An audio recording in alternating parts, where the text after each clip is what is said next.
ఇప్పుడున్నటువంటి సిచ్యువేషన్ ప్రకారం DSC posting అనేటువంటిది మనందరికి ఇప్పుడు దగ్గరలో ఉంది కాబట్టి చాలామంది ఏంటంటే గవర్నమెంట్ స్కూలు అదేవిధంగా లోకల్ బాడీ స్కూల్స్ అనేటువంటివి డిఫరెంట్ ఏంది సార్, ఏ రకంగా వాటిని ప్రమోషన్స్ అదేవిధంగా ట్రాన్స్ఫర్స్ ఉంటాయనేటువంటిది. అదే రకంగా చాలామంది జిల్లాలలో మనం చూసినట్లయితే యుఆర్ అదేవిధంగా ఎల్ అనేటువంటిది మనకు ఎవరైతే అంటే 1:1లో సెలెక్ట్ కాబడతారో వాళ్ళకు యుఆర్ అని కొంతమందికి ఇచ్చారు, ఎల్ అనేటువంటిది ఇచ్చారు. అవి ఏంటి సార్ అనేటువంటిది క్లియర్ కట్గా ఈ వీడియోలో తెలుసుకోవడానికి ప్రయత్నం అయితే చేద్దాం. మొదటిసారి వీడియో చూసినటువంటి ఆస్పిరెంట్స్ ఎవరైతే ఉన్నారో తప్పకుండా తంబు సింబల్ పైన ప్రెస్ చేసి ఒకసారి లైక్ ఇవ్వండి క్లియర్ కట్ ఇన్ఫర్మేషన్ కోసం. మెయిన్గా చూసినట్లయితే మిత్రులారా ఇప్పుడున్నటువంటి సిచ్యువేషన్ ప్రకారము ఫస్ట్ యుఆర్ అంటే అన్రిజర్వ్డ్, ఏం మిత్రులారా అన్రిజర్వ్డ్. అదేవిధంగా ఇక్కడ ఎల్ అంటే ఏంటంటే లోకల్. ఎవరైతే మనకు జనరల్గా 95% అనేటువంటిది లోకల్కి సంబంధించింది. అదేవిధంగా అన్రిజర్వ్డ్ అనేటువంటిది 5% పోస్టులు అనేటువంటిది ఉంటాయి మనకు. అంటే 100 పోస్టులలో 95 పోస్టులు ఏమో మనకు దాదాపుగా లోకల్ వాళ్ళకి ఇస్తారు, అదేవిధంగా 5% పోస్టులు అనేటువంటిది అన్రిజర్వ్డ్ వాళ్ళకు ఇస్తారండి. కాబట్టి 5% అంటే 5 వస్తుంది. కాబట్టి ఎవరైతే జిల్లా అనేటువంటిది మనకు తీసుకున్న క్రైటీరియా తీసుకుందాం, ఒకవేళ డిస్ట్రిక్ట్ కావచ్చు లేకుంటే స్టేట్ కావచ్చు, వాళ్ళ పేరు పక్కన మనకు ఫస్ట్ ర్యాంకర్కు వాళ్ళకు యూఆర్ అనేటువంటిది ఇచ్చారనుకోండి, అంటే అన్రిజర్వ్డ్లో వాళ్ళు సెలెక్ట్ కాబడ్డారు అనేటువంటిది అర్థం. ఒకవేళ అక్కడ రెండో నెంబర్కు మనకు ఎల్ అని ఇచ్చారనుకోండి, అప్పుడు లోకల్ అంటే వాళ్ళ స్థానికత ఆధారంగా వాళ్ళు రిక్రూట్మెంట్ చేయబడ్డారు అనేటువంటిది అర్థం అండి. కాబట్టి ఇప్పుడు అన్రిజర్వ్డ్ అనేటువంటిది అదేవిధంగా లోకల్ అనేటువంటిది అర్థమైంది. తర్వాత మెయిన్ క్రైటీరియా ఏంటంటే గవర్నమెంట్ స్కూల్కు అదేవిధంగా లోకల్ బాడీ స్కూల్ అంటే రెండింటికి డిఫరెంట్ ఏంది. గవర్నమెంట్ స్కూల్ అంటే కామన్గా మనకు జిహెచ్ఎస్ గవర్నమెంట్ హై స్కూల్స్ అనేటువంటిది ఉంటాయండి. లోకల్ బాడీ అంటే జడ్పిహెచ్ఎస్ స్కూల్స్, అదేవిధంగా మండల ప్రజా పరిషత్ స్కూల్స్, లేకుంటే అప్పర్ ప్రైమరీ స్కూల్స్, లేకుంటే ప్రైమరీ స్కూల్, ఇవన్నీ కూడా లోకల్ బాడీ కిందకి వస్తాయి. అయితే గవర్నమెంట్ స్కూల్ అనేటువంటిది దాదాపు మనకు టౌన్లలో ఉంటాయండి. జనరల్గా ఇవి టౌన్లలో ఉంటాయి, డిస్టిక్లు టౌన్లు పెద్ద పెద్ద ఏవైతే ఉంటాయో అక్కడ ఉంటాయి. తర్వాత గవర్నమెంట్ స్కూల్ అనేటువంటిది దాదాపుగా మనకు టౌన్లో ఉంటాయి. గవర్నమెంట్ స్కూల్లో ఉన్నటువంటి అంటే మీరు ఒకవేళ పోస్టింగ్ అనేటువంటిది తీసుకుంటే మరి ట్రాన్స్ఫర్స్ ఓన్లీ గవర్నమెంట్ స్కూల్లో మాత్రమే ట్రాన్స్ఫర్ కావాల్సి అనేటువంటిది ఉంటుంది ట్రాన్స్ఫర్స్. అదేవిధంగా ప్రమోషన్స్ ఒక్కసారి మనం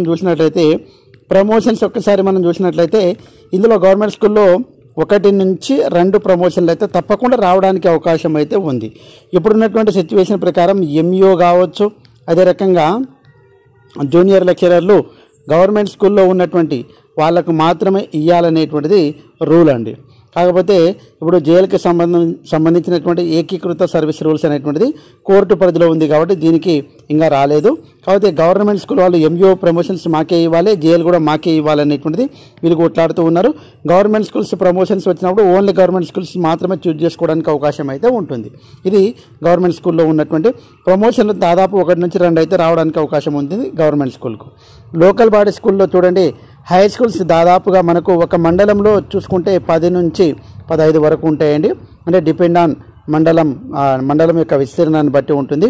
అదే రకంగా ఇక్కడ చూడండి కామన్గా ఎంపీపీఎస్ అంటే మనకు 1 to 7th వరకు, కామన్గా యూపీఎస్ అంటే 1 to 7th వరకు, పిఎస్ అంటే 1 to 5th వరకు ఉంటాయండి కామన్గా. అయితే లోకల్ బాడీలో రిక్రూట్మెంట్ అయితే ట్రాన్స్ఫర్స్ అనేటువంటిది ఓన్లీ ఈ జడ్పిహెచ్ఎస్ ఉంటే జడ్పిహెచ్ఎస్, అదేవిధంగా ఎంపీపీఎస్ యూపీఎస్ 3 కలిపి దేనికన్నా పోవచ్చు అండి కామన్గా అది. అయితే ఇది ఎస్జిటి వాళ్ళకు ఉంటుంది, ఇక్కడ రౌండ్ చేసింది ఎస్జిటి వాళ్ళకు ఉంటుంది. కొన్ని ఎంపీపీఎస్లో యూపీఎస్లో కొన్ని స్కూల్ అసిస్టెంట్ పోస్టులు కూడా ఉంటాయండి. అంటే అక్కడ స్ట్రెంత్ బాగా ఉంటే 1 నుంచి 2 స్కూల్ అసిస్టెంట్ పోస్టులు కూడా తీసుకోవడానికి అవకాశం ఉంటుంది 1 to 7th వరకు ఉన్నటువంటి స్కూల్లో కూడా. అయితే ఇక్కడ ప్రమోషన్స్ విషయానికి వస్తున్నట్లయితే ప్రమోషన్స్ అనేటువంటిది వస్తే 1 రావచ్చు ఎస్జిటి వాళ్ళకు ప్రమోషన్, అది స్కూల్ అసిస్టెంట్గా, దానికంటే ఎక్కువ ప్రమోషన్లు ఉండవు. మరి what about school assistant sir అంటే స్కూల్ అసిస్టెంట్ వాళ్ళకు ప్రమోషన్స్ రావడం అనేటువంటిది చాలా కష్టం అండి. కాబట్టి స్కూల్ అసిస్టెంట్ ప్రమోషన్ పొందడం అనేటువంటిది చాలా కష్టము ఎక్కడ అంటే మనకు లోకల్ బాడీలో. కాబట్టి స్కూల్ అసిస్టెంట్గా రిటైర్ అవుతున్నారు. అదేవిధంగా ఎస్జిటి వాళ్ళు అతి కష్టం పైన స్కూల్ అసిస్టెంట్గా ప్రమోషన్ వచ్చి పోతుంది. ఓకే, కాబట్టి గవర్నమెంట్ స్కూల్లో కనీసం 1 నుంచి 2 ప్రమోషన్స్ అయితే రావడానికి అవకాశం ఉంటుంది. కాబట్టి ఈ రకంగా గవర్నమెంట్ స్కూళ్ళకు లోకల్ బాడీ స్కూల్స్కు ఉన్నటువంటి 2 కూడా తేడాలండి. అయితే మన వాళ్ళు ఏం కోరుతున్నారంటే ఏకీకృత సర్వీస్ రూల్స్ అనేటువంటిది వస్తాయి. అంటే కేసు పెండింగ్లో ఉంది, కోర్టులో ఉంది కాబట్టి ఏకీకృత సర్వీస్ రూల్స్ వస్తే రెండు మెర్జ్ చేయండి. అంటే govt local body, govt plus local body ఈ రెండు కూడా మెర్జ్ చేయండి. రెండిటికి ప్రమోషన్స్, అదేవిధంగా రెండిటికి కామన్గా అన్ని సర్వీస్ రూల్స్ కూడా అన్ని విధాలుగా చేయండి అనేటువంటిది చెప్తూ ఉన్నారు. కాబట్టి ఈ రకంగా చేస్తే ఇద్దరికి బెనిఫిట్ జరుగుతుంది అనేటువంటిది లోకల్ బాడీలో ఉన్నటువంటి వాళ్ళు చెప్తూ ఉన్నారు. గవర్నమెంట్ స్కూల్లో ఉన్నటువంటి మాకు వద్దు, మాది మాకే కావాలనేటువంటిది వాళ్ళు చెప్తూ ఉన్నారు.